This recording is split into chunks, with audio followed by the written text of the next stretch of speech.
हाँ, मैं ये बसंत कुमार गुप्ता। मैं ये आर्टिस्ट डिस्टेंस पर एक वीडियो बनाने जा रहा हूँ। क्योंकि हिंदी मीडियम में था नहीं, इंग्लिश मीडियम में पहले का बना चुका हूँ। तो मैंने सोचा कि भाई हिंदी के छात्रों को निराश करना उचित नहीं है। तो मैंने एक क्वेश्चन लिया है और इसको भी पाँचों बीच से मैंने इसको सॉल्व किया है। हमको उम्मीद है कि ये हिंदी के लड़कों को भी बहुत उपयोगी होगा। हालांकि इंग्लिश वाले में भी मैंने बहुत सरल भाषा में लिखा है। सब इंग्लिश वाले ही जो अंग्रेजी के शब्द होते हैं सब इस्तेमाल होते हैं इसमें, जो न्यूमेरिकल शब्द होते हैं। केवल इंग्लिश के जो ट्रांसलेशन होते हैं उसी में अंतर आता है और कोई ख़ास बात नहीं है। ये मैंने एक क्वेश्चन मैंने लिया है आपके भौतिकी की समझ है, ये AC वर्मा की किताब से मैंने लिया है। एक मनुष्य शांत पानी में 3 किलोमीटर प्रति घंटा की रफ्तार से तैर सकता है। वह 2 किलोमीटर की रफ्तार से बहती एक नदी को तैरकर पार करना चाहता है और उसके प्रस्थान बिंदु के ठीक सामने दूसरे किनारे पर निकलना चाहता है। उसे पानी के सापेक्ष की दिशा में तैरने की कोशिश करनी चाहिए। यदि नदी की चौड़ाई 500 मीटर हो तो मनुष्य को नदी के दूसरी ओर पहुँचने में कितना समय लगेगा। थोड़ा सा आवाज़ मेरी इसमें मतलब थोड़ा कम जा रहा है, बाद में अपना आवाज़ जो है थोड़ा और तेज़ करने की कोशिश करूँगा, इसलिए आप लोग लीड लगा करके सुन लीजिएगा, उससे बहुत बढ़िया सुनाई देगा। तो इसको मैंने अपने जो मैं 5 मेथड बनाया हूँ तो उसी में से मैं पहला मेथड से इसको शुरू कर रहा हूँ।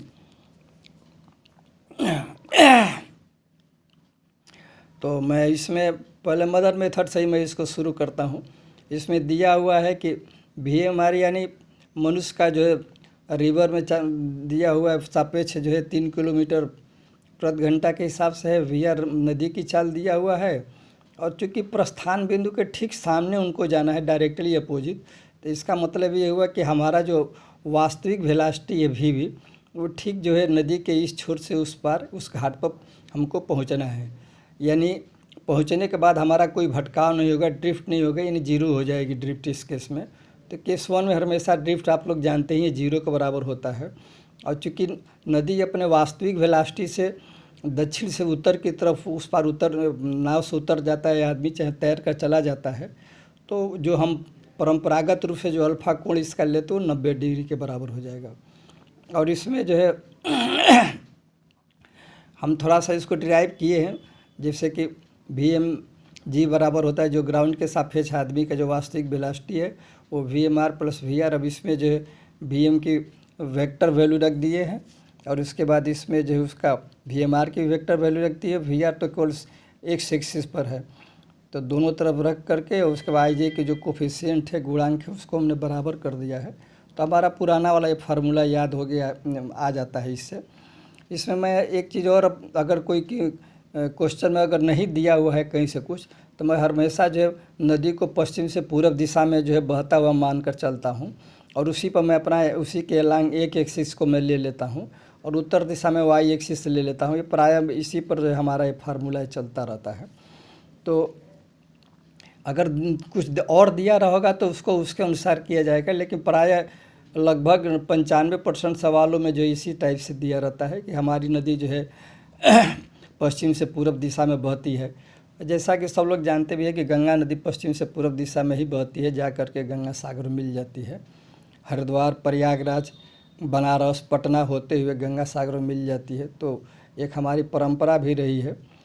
तो ये हमारा 2 फार्मूला मिल गया। इसमें अल्फ़ा की वैल्यू जो है हमने जो हमारा पुराना फार्मूला है VM cos alpha VMR cos theta, इसी में जो अल्फ़ा बराबर 90 डिग्री, cos 90 जीरो के बराबर होता है, साइन अल्फ़ा ये 1 के बराबर हो जाता है। तो हमारा ये 2 इक्वेशन मिल गया और यहाँ से cos थीटा बराबर -2/3 मिल जाता है।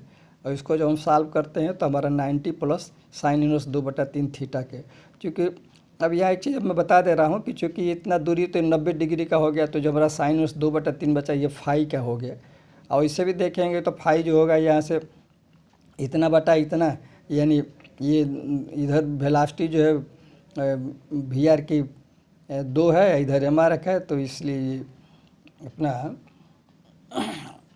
इधर ये नदी की ये दिशा है। इसमें मैं दिखा नहीं पाया हूँ, यहाँ दिखाया हूँ मैं, क्योंकि ये चीज़ इसी के पैरेलल है तो यहाँ पर वही VR यहाँ आ जाएगा। तो ये हमारा कास थीटा की वैल्यू निकल गई। फाई जो है साइन इनवर्स 2/3, ये उन्होंने यही फाई को निकाला है कि बुक में, तो इसी वाला एंगल को निकाला है।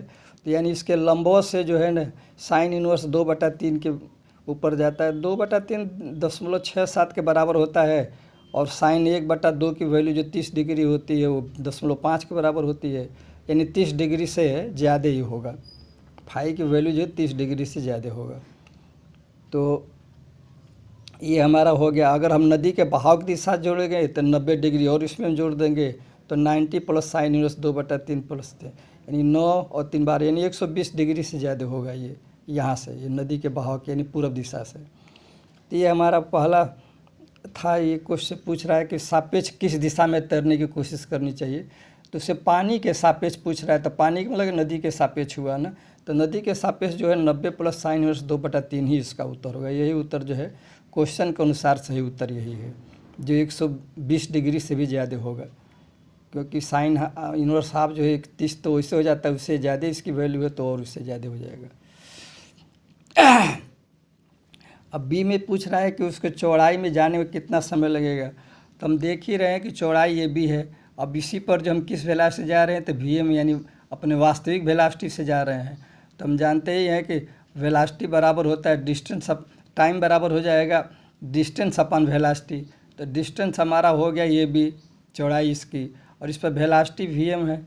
तो वही इसको हम निकालते हैं कि इसकी डिस्टेंस मतलब चौड़ाई 500 मीटर हो गया, और वेलोसिटी जो हमने निकाल रखा है, चलिए समीकरण 3 से जो हम वेलोसिटी वी एम यहाँ से मैंने निकाल भी लिया। वी एम बराबर 3 sine theta 3 into √1 minus cos square theta 1 minus 2/3 का स्क्वायर, यानी √5 आ जाएगा किलोमीटर पर आवर। नदी पार करने में लगा समय तो चौड़ाई हो जाएगी, और उसके सापेक्ष जो मनुष्य का वास्तविक वेग √5 हो जाएगा। इसको मीटर को किलोमीटर में चेंज कर देंगे तो 500/1000 से भाग देना पड़ेगा।